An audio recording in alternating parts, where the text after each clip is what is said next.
Estamos en el Centro Cultural Pampa, en un evento convocado por el ENAC, y aquí con nosotros Leo Wilansky, que nos va a contar de qué se trata este Nunca Más Económico, esta convocatoria de hoy. Leo. Bueno, Nunca Más Económico es una iniciativa de la Asociación de Empresarios Nacionales que busca profundizar y sensibilizar, en particular sobre el empresariado nacional y sobre la sociedad en general, porque se están aplicando nuevamente mecanismos de apropiación de renta, mecanismos de fuga de divisas, ya conocidos por la Argentina, que han llevado al país a distintas crisis como la que vivimos en el 89-90, en el 2001, que en general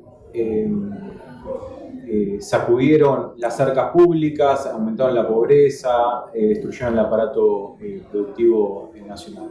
Entendemos que el neoliberalismo que se implementó en los 70, en los 90 y nuevamente con la llegada de Mauricio Macri, de alguna manera replica estos instrumentos, y que si bien, por ejemplo, para lo que es los delitos de lesa humanidad se ha generado una cultura y una institucionalidad que genera arraigo en la sociedad, fortalece la democracia y garantiza la memoria y la verdad y la justicia, en el plano económico no se ha logrado profundizar de la misma manera en las instituciones, sobre todo en las económicas y empresariales, y por eso entendemos que vuelven los CEOs al gobierno nacional, vuelve el Banco Central a ser un instrumento de facilitación de fuga y de especulación financiera, todas iniciativas que terminan agrediendo el empleo, el trabajo, la producción, la riqueza nacional, que es hacia donde tenemos que fortalecer las instituciones y fortalecer la mirada política y económica nacional si es que queremos encauzar a la Argentina en el corto plazo del desarrollo, pero sobre todo ahora si es que queremos salir del pozo abismal que nos hundió esta alianza Cambiemos, con esta recesión que va a perdurar más allá del 2019. Leo, te hago una pregunta. Cristina Fernández de Kirchner, antes de tener el gesto de grandeza de correrse del centro de la escena en lo electoral, planteó la necesidad de un contrato social. ¿Cómo ves los instrumentos posibles de este contrato social desde la lógica empresarial? Mirá, es central que Argentina vuelva o impulse o promueva un nuevo acuerdo social, o un nuevo contrato social, como vos planteás, donde los actores que vivimos en la economía real prioricemos las políticas públicas, prioricemos las condiciones de bienestar y de desarrollo social, frente a una agresión permanente de corporaciones, frente a una agresión permanente de intereses extranjeros que nada tendrían que hacer en la Argentina, pero sin embargo están todo el tiempo entre nosotros. Hoy, por ejemplo, la PYME, que es un sujeto central en la producción nacional de riqueza, de impuestos y de trabajo, está en la periferia de las decisiones de la política pública. Entonces tenemos que volver a barajar y dar de nuevo y posicionar a los actores donde tienen que estar. El movimiento obrero organizado en la centralidad, las pymes como sujetos que producen, los científicos, los docentes, los jubilados, los chicos en la centralidad de las decisiones. Y eso se tiene que volver a hacer convocando a las partes de un contrato que está roto, que es todos los actores que vimos en la economía real y sobre todo ponernos de acuerdo cuál es el rol de los poderes en función de este nuevo paradigma, porque la justicia tiene que cumplir un rol que hoy no está cumpliendo. El poder legislativo tiene que cumplir un rol que muchas veces llega a destiempo. Y sobre todo el poder ejecutivo no puede estar infiltrado por los intereses del lobby y tiene que hacer política en función del pueblo. De eso se trata la democracia, pero bueno, el mundo gira muy rápido. Los intereses, sobre todo extranjeros, van moldeando las sociedades, van permeando las instituciones de los distintos países, y Argentina lamentablemente en estos últimos 3-4 años facilitó esa situación y estamos viendo cuáles son los resultados. En ese sentido, el Nunca Más es un llamado a la reflexión, pero después en algún momento hay que esa reflexión sintetizarla en nuevas instituciones, sintetizarla en nuevas políticas que nos ordenen de nuevo la vida, que hoy nos han desordenado. Estamos con el diputado Pietragala. Pietragala, una mirada política de este Nunca Más Económico y de esta reunificación que parece empieza a gestarse en la política. Sí, en primero comparto lo que decías recién. Creo que si bien se pudo avanzar mucho sobre tal vez el sentido común de la sociedad, tanto que está de moda el sentido común en lo que fue el genocidio, lo que fue la tortura, lo que fueron los delitos de lesa humanidad, y tratar de instalar ese nunca más en ese sentido, ¿no? Y creo que la sociedad lo tomó y hubo un intento de este gobierno de llevar adelante impunidad encubierta con el 2x1, y la reacción de la sociedad estuvo enmarcada en defender lo que habíamos avanzado en políticas reparatorias y en materia de derechos humanos actuales. Y creo que nos faltó, tal vez, por la dinámica, por el tiempo, poder instalar en ese mismo sentido, en ese sentido común, lo que significa un gobierno neoliberal, lo que significa una política económica neoliberal. Nuestros padres, los militantes que sobrevivieron, lucharon contra ese neoliberalismo que se iba a instalar, fue producto de esa dictadura, así que y después los gobiernos democráticos que vinieron después de esa dictadura continuaron con el mismo modelo económico, y sabemos que dejaron mucho más desaparecidos con vida que los que dejó la dictadura, lamentablemente. Pero creo que ese es el gran desafío que tenemos, ¿no? Que la sociedad pueda codificar que un modelo económico neoliberal significa también dolor, miseria, desaparición, ¿no? Porque excluye a gran parte de la sociedad, y creo que es el gran desafío que tenemos. Y en este contrato social creo que tiene que estar sellado que en Argentina nunca más un modelo neoliberal como el que tuvimos, y porque más allá de la transformación democrática y el proceso democrático, siempre está encubierto ese modelo económico que se instala a partir de esta herramienta que le da la democracia, y nos deja con una deuda social muy grande. Carlos, actualmente diputado, pero transitaste el Ministerio de Desarrollo Social en un momento en que se empezó a reparar lo social. ¿Cómo fue aquello? ¿Cómo lo ves ahora? ¿Y qué salida, qué camino Argentina debería transitar para este derecho humano esencial, que es el derecho a la dignidad y al no hambre del pueblo? Sí, realmente cuando asumimos en el ministerio había hambre como hay ahora en la Argentina. El 85% del presupuesto de desarrollo social era seguridad alimentaria, y cuando terminamos la gestión era el 5%. Se habían erradicado prácticamente los comedores comunitarios, y hoy volvieron a estar muchos comedores comunitarios, y no es que esté en contra de los comedores. Lo que pasa es que el eje de las políticas sociales son el trabajo y la familia. Nosotros tuvimos como gobierno, desde Néstor con Cristina, fue un proyecto. El proyecto significa que va modificándose a través del tiempo. No es un modelo como este gobierno. Este gobierno es un modelo que ya lo vivimos muchas décadas, y lamentablemente siguen con las mismas recetas. Como decía Horacio, como decía Leo, como lo va a decir Tere, de exclusión, de creer que el Estado es gasto, no inversión, que la persona, todo lo que significa para el Estado, un hospital, una escuela pública, que tanto a nosotros nos dignifican, para este gobierno son gastos. Y digo el proceso es porque cuando agarramos había gente que había una década o 2 décadas que no vieron a sus padres trabajar. Entonces empezamos a trabajar en función de las necesidades, de las culturas, de las economías de cada uno de los lugares. Y empezamos a checar la parte presupuestaria, lo que era seguridad alimentaria, que solamente quedaron comedores escolares, complementos que se firmaban con las distintas provincias, a generar empleo. A generar empleo con 2 programas muy importantes como fueron Argentina Trabaja y el Ellas Hacen, donde las políticas sociales tienen que ser un trampolín y no eran un plan. Por eso digo entre plan y programa, porque había una contraprestación. Primero se les enseñó a cumplir horario, segundo a formar cooperativas, que saber que si ganaban todos, y si perdían todos. Y hay muchísimos ejemplos para dar.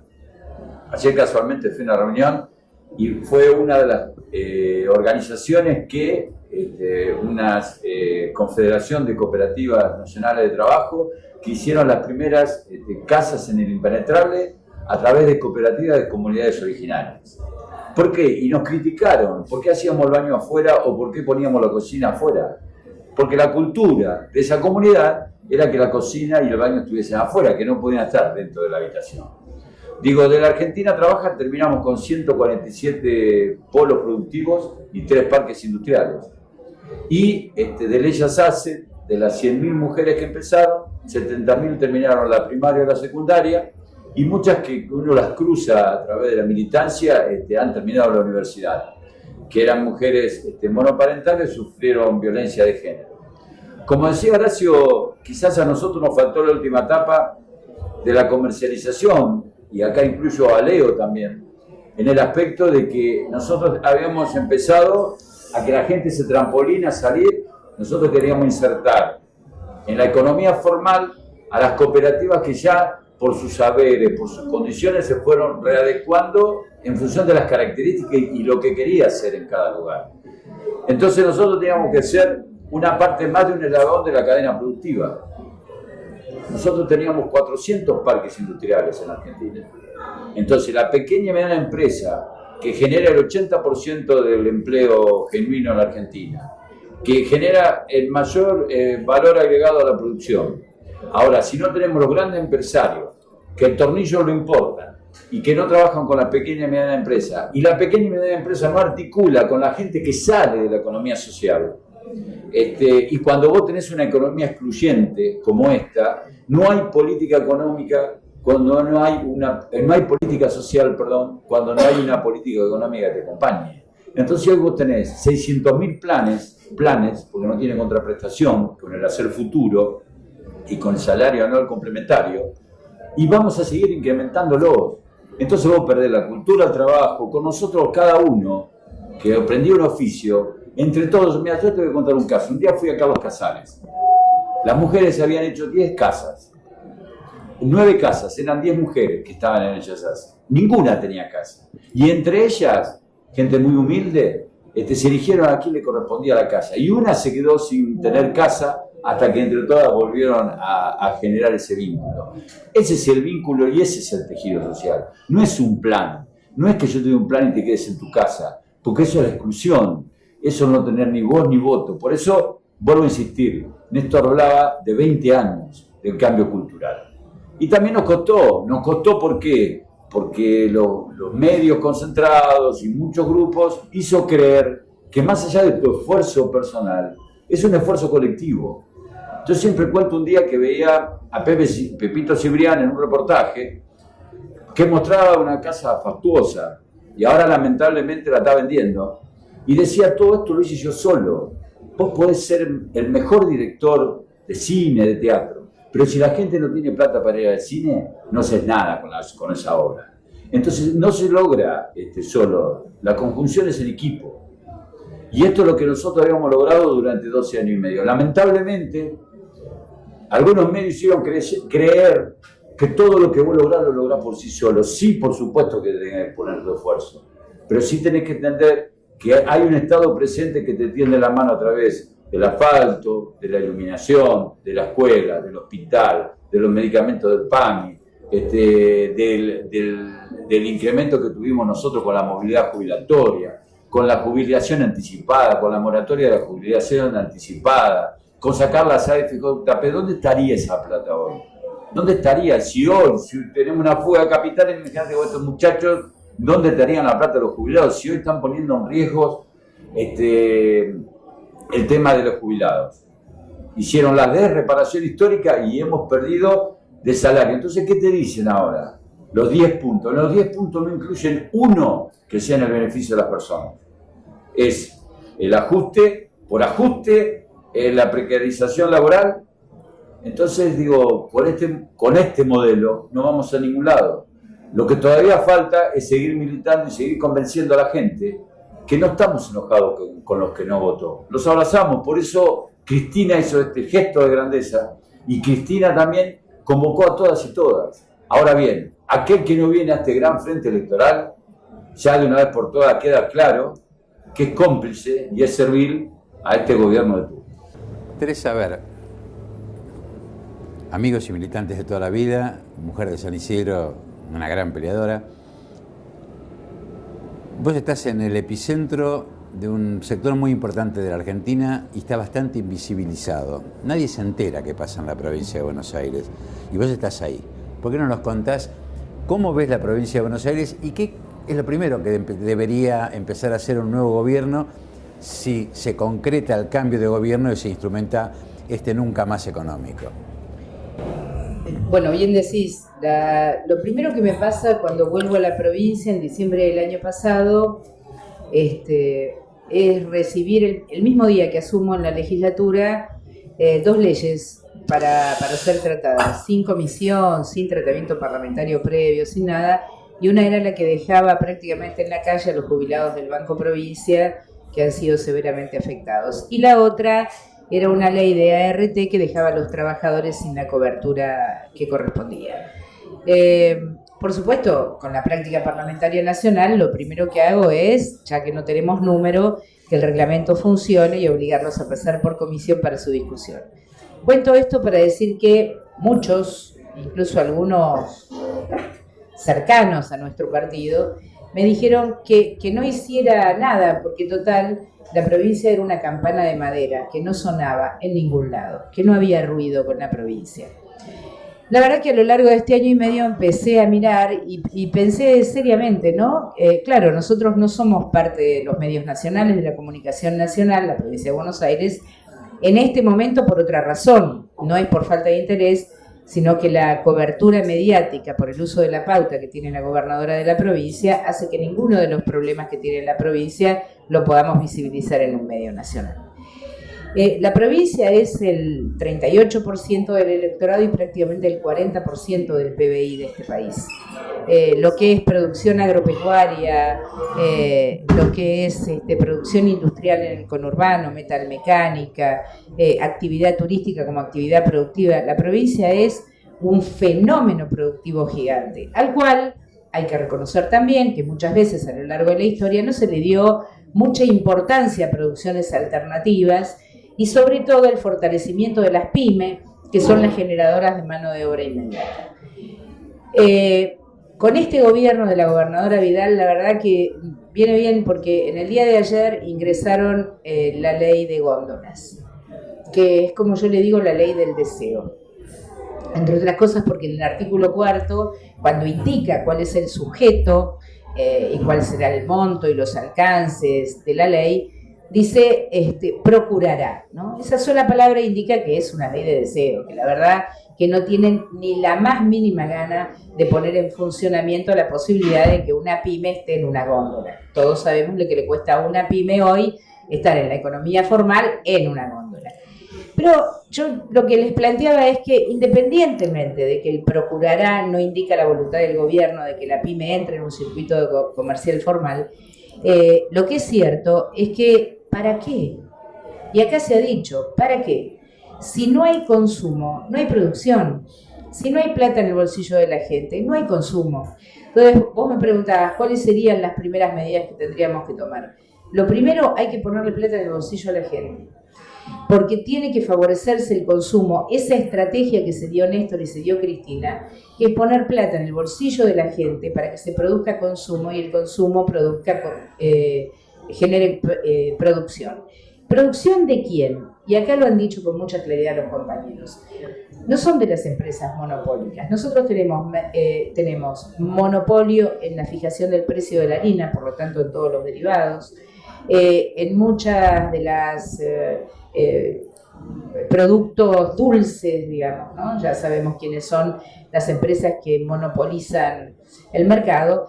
Y por supuesto que las pequeñas no van a tener nunca ninguna posibilidad en tanto no haya un Estado que intervenga. El Estado en este caso tiene que intervenir en la definición de la comercialización y el precio del producto.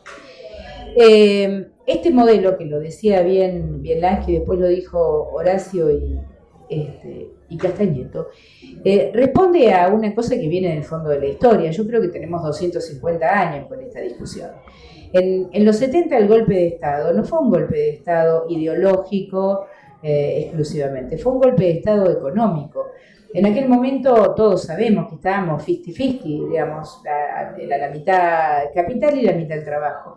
Y sin embargo, habiendo sido convocadas elecciones en el mes de septiembre, igual dieron un golpe de Estado en el mes de marzo, que le costó la vida a 30.000 compañeros y que costó nuevamente la instalación de ese modelo económico que yo siempre recuerdo la publicidad que hacía el gobierno militar de una silla de producción nacional en la que la gente se sentaba y la silla se rompía en contracara de las sillas importadas que eran fenomenales. Esa imagen de la silla, ese mensaje del gobierno militar, tenía mucho más que ver con la triste realidad de lo que significó para la vida de nuestros compañeros. Además tenía que ver con meterle en la cabeza a la gente que no valía la pena la producción nacional. Y como no vale la pena la producción nacional, los primeros afectados para dar ese mensaje fueron los compañeros trabajadores. Los 30.000 desaparecidos estuvieron repartidos entre compañeros militantes y compañeros que fueron representantes de los sectores gremiales. Parece mentira, en el año 89-90, otra vez el mismo modelo, esta vez sin los tanques y sin los fusiles, pero con otra manera, como decía Horacio, de hacer desaparecer a la gente, ¿no? Con un modelo económico que sumió en la más absoluta miseria a prácticamente el 60% de la sociedad. Luego, en el 2001, la misma réplica. Y costó un montón. Yo recuerdo cuando Néstor decía, estamos saliendo del infierno, pero estamos saliendo, y llevaba 3 años diciendo eso. Y nos costó 12 años desendeudarnos de los organismos internacionales que son los que fijan finalmente la política social y la política económica, para que en 3 años y medio este gobierno de Macri y este gobierno de Vidal rompieran todo, como decimos algunos. En la provincia de Buenos Aires lo que hay es un abandono absoluto de la producción del interior de la provincia, que no es solamente engordar vacas o llenar silos con granos, que después liquidan cuando les da la gana para ver cómo modifican el precio del dólar. La producción del interior de la provincia es muy rica. Nosotros tenemos 1/3 de la población viviendo en el interior y hoy está absolutamente abandonada de manos de la gobernadora de la provincia. Si uno mira lo que ha pasado en Azul con Paquetá, en Villa Cacique Barker con Loma Negra, hoy mismo las suspensiones en Atucha de 100 compañeros trabajadores suspendidos, en algo que hoy debiera ser para nosotros punta para insertarnos en el mundo. ¿De qué habla Macri cuando dice estamos ingresando al mundo? Acabamos de darle la puntada final y la sepultura a la política nuclear, digamos. A mí me parece que esto ya no merece más discusión porque le quedan pocos meses para irse. Creo que la discusión de esta fuerza política, de esta fuerza que bien lo describe Cristina, como lo describió el 9 de diciembre cuando se fue. Tengan cuidado porque va a pasar esto. Y pasó exactamente cada cosa que predijo.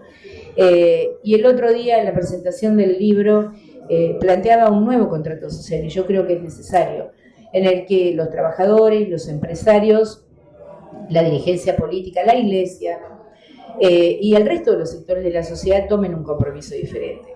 Y es que no se para uno de un lado del mostrador y dice, bueno, ahora le toca gobernar a estos que se arreglen. Así es que estos 3 años pasaron lo que pasó. Yo recuerdo que siendo compañera diputada nacional de Castañeto, cuando bregamos mucho por la ley antidespido, porque la veíamos venir, era el año 2017. 17. Muchos de los diputados no quisieron levantar la mano por la ley antidespido. Y nosotros sabíamos que si bien no era la solución al problema del desempleo y del cierre de las pymes, al menos era una salvación para aquellos que luego que se salen del mercado del trabajo no tienen alternativa. Insisto con la provincia va a tener que hay que dar la vuelta como un guante.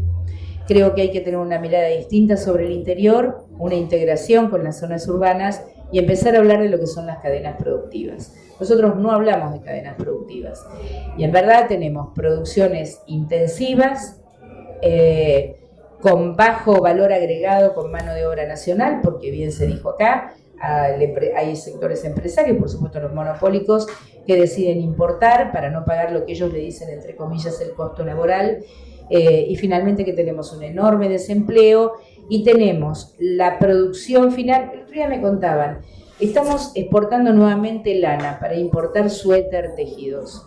Vamos, este es el modelo de hace 250 años. Me parece que tenemos una oportunidad extraordinaria, que este nuevo contrato social que plantea Cristina y va a coronar en la fórmula en el mes de octubre, y la decisión de que Axel Kicillof sea el candidato a gobernador en la provincia con una mirada distinta.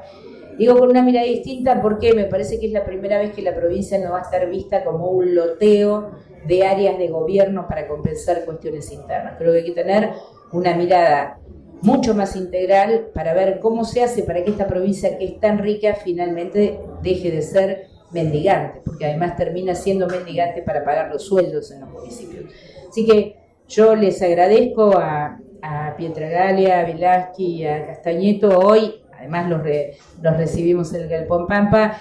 Creo que de decir nunca más en materia económica es atreverse a un paso más.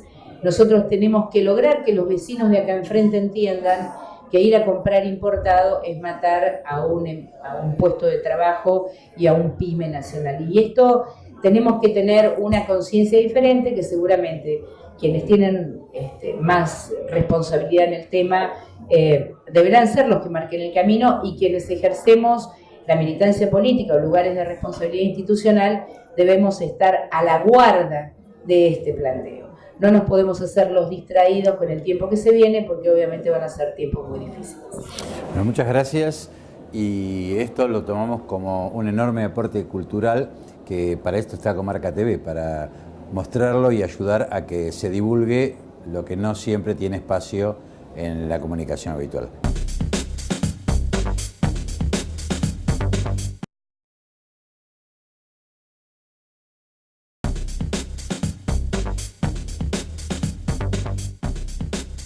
Si pensamos que ese nombre tiene que ver con el nunca más de los derechos humanos, vamos a estar acertados.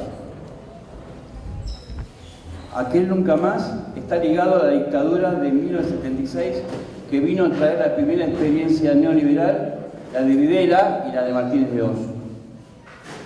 Es interesante señalar que el golpe de 1976 y su plan económico neoliberal fueron en gran medida la respuesta al pacto social que implementó el Gobierno Nacional Popular de 1973 de la mano hábil del empresario nacional José Bergelbart, quien semanas pasadas fue reivindicado por Cristina. Pero el neoliberalismo volvería disfrazado de peronismo en 1989 con las aventuras de Menem y Cavallo primero, y con la triste alianza de la Rúa y Cavallo después. Y finalmente, en el 2015, volverían otra vez, pero esta vez avalada por el voto popular. Pasados 3 años y medio, el campo nacional y popular sabe lo que sabíamos ya en aquel entonces. Íbamos a tener un modelo de saqueo, de fuga de capitales, desnacionalización, FMI y endeudamiento, despidos, cierre de empresas, hambre. Entonces cabe la pregunta, compañeros, ¿es posible evitar el error del neoliberalismo en el gobierno, pero de manera definitiva? Esa pregunta fue hecha por ENAC. ENAC es la Asociación de Empresarios Nacionales, y dio el nacimiento a este proyecto político y comunicacional, el Nunca Más Económico. A partir del 24 de marzo del año 2019, en el sitio www.nuncamaseconómico.org.ar se pueden ver las 7 entrevistas que buscan esa respuesta.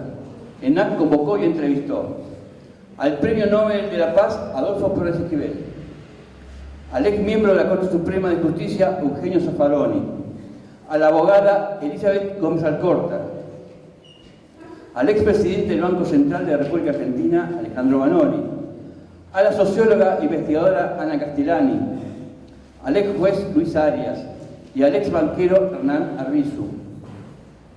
Entonces, para conocer, reflexionar y debatir el Nunca Más Económico, primero vamos a ver un corto video. Es el tráiler de las entrevistas que se pueden ver completas, repito, en el sitio www.nuncamaseconómico.org.ar, y después vamos a escuchar las palabras de los panelistas invitados, Leo Vilán, Horacio Petragala, Carlos Castañeto y Teresa García.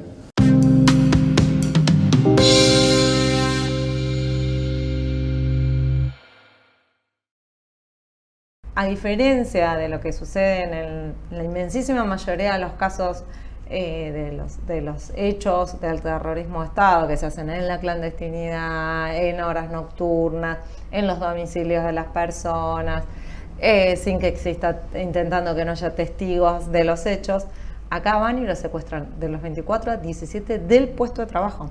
Llegan los militares, casi siempre acompañan, y en plenos momentos, 9 de la mañana, 10 de la mañana, que sea delante de 1.000, 2.000 operarios, agarran, se los llevan y no se sabe más nada. Los estados, un banco central, tiene otras herramientas que son regular al mercado. Porque si vos le querés jugar de igual a igual, obviamente vas a perder. Contra la banca internacional vas a perder. Lo que tenés que hacer es regularlo. Yo creo que hay que avanzar hacia una transformación constitucional.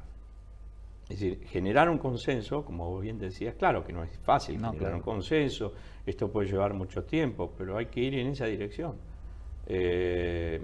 Y tratar de, a partir de ese consenso, establecer las bases en una nueva constitución que impidan el desarrollo de las prácticas que tanto nos han perjudicado en cada oleada de gobierno liberal que hemos tenido.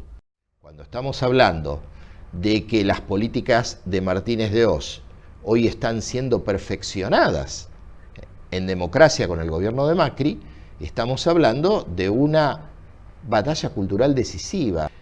Creo en este sentido que gran parte de la población, me refiero a las clases populares, a las clases medias, a los trabajadores y también a los empresarios, me parece que tenemos que hacer una gran autocrítica porque por tercera vez no supimos evitar que el neoliberalismo haga un genocidio económico. Nunca más el poder económico a cargo de la decisión pública. Eso nunca más, digamos. CEOs en el gabinete, altos empresarios en el gabinete, no más. Ahora, en materia económica, nunca más podemos creer que un modelo de desarrollo se puede construir con eje en el mercado financiero. ¿A qué se debe esta cosa, este endeudamiento así brutal como no tiene precedentes, ¿no? De 3 años. Pasar de 60.000 millones a 230.000 millones y ahora lo que del fondo, ¿no? Es una cosa. Se debe a que ha cambiado el poder en el planeta, en el mundo. Este capitalismo no es el capitalismo productivo de antes. Pero este totalitarismo financiero no está manejado por el capitalista, entendido en el sentido tradicional del empresario, digamos. No, está manejado por CEOs, por Chief Executive Officers, que son tecnócratas. Entonces ese totalitarismo financiero ejerce un colonialismo sobre el hemisferio sur, que no es el viejo colonialismo originario, por supuesto, tampoco es ni siquiera el neocolonialismo que tuvimos, sino es un tardo colonialismo que se ejerce a través de la deuda externa. Hoy ya no desemboca, no viene Garay a enterrar el pendón, no baja Beresford y nosotros le tiramos aceite, no, ahora nos endeudan. De modo que lo que se ha hecho es someternos a ese tardo colonialismo, que es el que ejerce ese totalitarismo financiero que se encubre con una ideología que se dan a llamar neoliberalismo. Pero cuando sacamos la máscara de la ideología, lo que tenemos abajo es un totalitarismo.